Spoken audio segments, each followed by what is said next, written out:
Готови ли сте? Вау, нали? Благодарим на всички наши клиенти. С ваша помощ успяхме да съберем стока за над 20 000 лева. Започваме събирането на всички продукти от нашата инициатива Елха на добрината. Хора, вие сте невероятни. В момента се намираме в Тотлебен. Елате да ви покажа какво се случва тук. Започваме да товарим. Това е само първия магазин, а имаме още 13.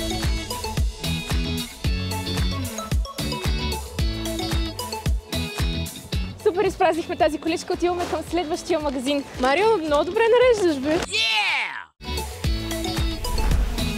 В момента се намираме на Каблешков. Елате да видим какво се случва тук.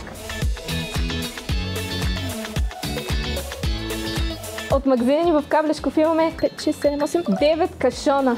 Взимаме ги и отиваме към буса. И понеже Марио почна да се изморява, реших да взема със себе си и Еди.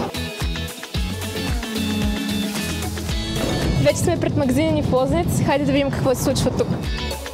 Хора, страхотни сте. Запретваме ръкави и започваме да товарим. Товаря легалцето на Фиби и отиваме към Дамол. Хора, в Дамол сме. Събираме всичко от този магазин, събираме и останалите ни магазини и ви водим към централния склад, за да ви покажем всичките ни дарения, които вие сте направили. Вау, вау, вау, гледайте колко много неща има тук. Ами започваме да събираме всичко и го товарим в буса. Тази годишната Елха на добрината надмина и най-смелите ни очаквания. Всичко това, което виждате тук, ще отиде като дарение за фондация 4 лапи.